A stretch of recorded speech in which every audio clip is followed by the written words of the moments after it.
প্রিয় বন্ধুরা, আশা করি সবাই ভালো আছেন। বেশি কথা না বলে শুরু করছি আজকের অনুষ্ঠান। আমাদের সাথে আছেন ব্রহ্মাকুমারী প্রমীলা দিদি।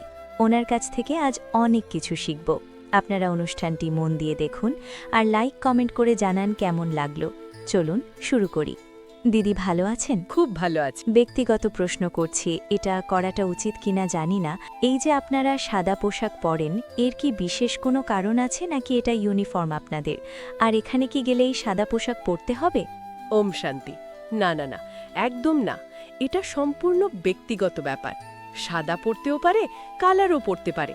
কোনো জোর জবস্তি নেই। সাদা রংটা আসলে বিশুদ্ধতা বা পবিত্রতার প্রতীক, কিন্তু এর একটা গভীর মনস্তাত্ত্বিক প্রভাবও আছে। সাদা রং চোখের জন্য শান্তিদায়ক এবং এটি সরলতার কথা মনে করিয়ে দেয়। যখন আপনি কাউকে সাদা পোশাকে দেখেন, যেমন আমাকেই দেখুন না, ভালো লাগছে নাকি? একদম দিদি, খুব সুন্দর লাগছে, সাক্ষাৎ দেবী লাগছে। এইটা আবার জোর একটু হয়ে গেল। সবাই খারাপ ভাববে। আমি এখন দেবী দেবতা না, এখন মানুষ। এই সংস্থার উদ্দেশ্য এটাই, নর থেকে নারায়ণ আর নারী থেকে লক্ষ্মীর মতো গুণ ধারণ করা, তারই শিক্ষা দেওয়া হয়।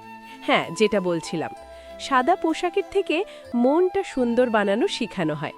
সাদা পোশাকটা পরলে আমাদের মনকে অ্যাটেনশন করিয়ে দেয়। মনটাকেও গুণ দিয়ে সুন্দর বানাতে হবে। কেন, এখন তো সবাই পছন্দ করছে।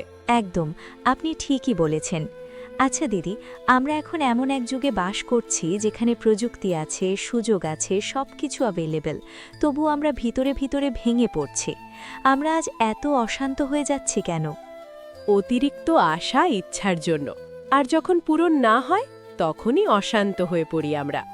আমরা আজ নিজেকে ভুলে গেছি। আমরা জানি কিভাবে টাকা রোজগার করতে হয়, গাড়ি বাড়ি বানাতে হয়, কিন্তু জানি না কিভাবে মনকে শান্ত রাখতে হয়। আমরা জানি অন্যের ভুল ধরতে, কিন্তু নিজের ভিতরের ভুলগুলো দেখতে জানি না। কারণ আমরা নিজেকে রাইট মনে করি সবসময়। নিজেকে শরীর ভেবে নিয়েছি, আর শরীরের চাহিদার শেষ নেই। আপনি বললেন আমরা নিজেকে শরীর ভেবে নিয়েছি। তাহলে প্রশ্ন আসে, আমি কি এই শরীর নই? কিন্তু আত্মাকে তো চোখে দেখা যায় না। হ্যাঁ, ঠিকই বলেছেন। দেখুন, আমরা অনেক কিছুই চোখে দেখি না, তবুও আমরা বিশ্বাস করি। যেমন বাতাস চোখে দেখা যায় না, কিন্তু অনুভব করি। মোবাইলের নেটওয়ার্ক দেখা যায় না, কিন্তু কাজ করে। আর বিদ্যুৎ বলুন, বিদ্যুৎকে দেখতে পাই না, কিন্তু আলো জ্বলে। তাহলে দেখুন, দেখা না গেলেও যে কিছু নেই তা ঠিক নয়, অনুভব করতে হয়। যখন আমরা এরকম নিজেকে শান্ত থাকার অনুভব করব, তখন একটা সময় ধীরে ধীরে শান্তির অনুভব করতে পারব।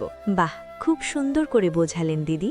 কিন্তু আজকের এই হাইপার কম্পিটিটিভ যুগে, যেখানে সবাই দৌড়াচ্ছে, সেখানে এই শান্তি বা ধীরস্থিরতা কি আমাদেরকে পিছিয়ে দেবে না? মানে আমি যদি খুব বেশি শান্ত হয়ে যাই, তাহলে কি আমার জীবনে উচ্চাকাঙ্ক্ষা কমে যাবে না? সবাই আমাকে ঠকিয়ে দেবে না? না, এটা একটা সম্পূর্ণ ভুল ধারণা। শান্তি মানে নিষ্ক্রিয়তা নয়, বরং শান্তি হলো শক্তির একটা রূপ। একটা লেজার লাইট আর সাধারণ আলোর মধ্যে পার্থক্য কি? লেজার লাইট ফোকাসড, তাই সে শক্তিশালী। রাজযোগ আপনার মনের চঞ্চল চিন্তাগুলোকে একীভূত করে ফোকাস বাড়ায়। একজন শান্ত মানুষ বিশৃঙ্খল পরিস্থিতিতেও সঠিক সিদ্ধান্ত নিতে পারে, যেটা একজন উত্তেজিত মানুষ পারে না। শান্তি আপনাকে পিছিয়ে দেয় না, বরং আপনাকে আরও নিখুঁতভাবে কাজ করতে সাহায্য করে। যত শান্ত থাকা যায়, তত মনে ভয় আসে না। আপনি যে রাজযোগ বললেন, সেই বিষয়টা নিয়ে বলুন। হ্যাঁ, রাজযোগ বা মেডিটেশন যেটা আমরা বলে থাকি, সেটা খুবই সহজ। যেমন আমরা ফোন চার্জ দিই, ল্যাপটপ চার্জ দিই, ঠিক তেমনি নিজেকে রিচার্জ করা, তাই না? হ্যাঁ, আমরা আসলে নিজেদের ব্যাটারি চার্জ দেওয়াটাই ভুলে গেছি। আমরা ফোন চার্জ দিচ্ছি, ল্যাপটপ চার্জ দিচ্ছি, কিন্তু নিজেকে রিচার্জ করার কথা ভাবি না। পরমাত্মা বা সুপ্রিম সোল হলেন সেই পাওয়ার হাউস বা জেনারেটর। মেডিটেশনের মাধ্যমে আমরা আমাদের মনের তার বা কানেকশন সেই পাওয়ার হাউসের সাথে জুড়ে দিই। মাত্র 10 মিনিটের কানেকশন বা রাজযোগ সারা দিনের জন্য এনার্জি দিতে পারে। এটা অনেকটা ওয়াইফাই কানেকশনের মতো। পাসওয়ার্ড ঠিক থাকলে আপনি আনলিমিটেড অ্যাক্সেস পাবেন। একদম ঠিক, আধ্যাত্মিক ওয়াইফাই। দারুণ বলেছেন। তো বন্ধুরা, আজকের আলোচনা থেকে একটা বিষয় পরিষ্কার, যে শান্তি কোনো বাজারের জিনিস নয়, এটা আমাদের ভেতরেই আছে, শুধু ধুলোটা ঝেড়ে ফেলতে হবে। রাজযোগ সেই ধুলো ঝাড়ারই একটা পদ্ধতি বা টুল, তাই তো দিদি? একদম। আর ওটা ব্যবহার করা শিখতে চাইলে আসুন আপনাদের নিকটবর্তী সেন্টারে, যেখানে সম্পূর্ণ বিনামূল্যে প্রশিক্ষণ দেওয়া হয়। সকাল সন্ধে সময় করে আসুন। ওম শান্তি। সময় হয়ে গেছে দিদি, আজকে অনুষ্ঠান এখানেই শেষ করছি। আপনি আপনার মহামূল্যবান সময় দিয়েছেন আমাদেরকে, আপনাকে অসংখ্য ধন্যবাদ। আর আপনাদেরকেও অসংখ্য ধন্যবাদ জানাই। আশা করি আপনারা বুঝতে পেরেছেন। এরকম ভিডিও পেতে আমাদের সাথে থাকুন। দেখা হচ্ছে পরের ভিডিওতে।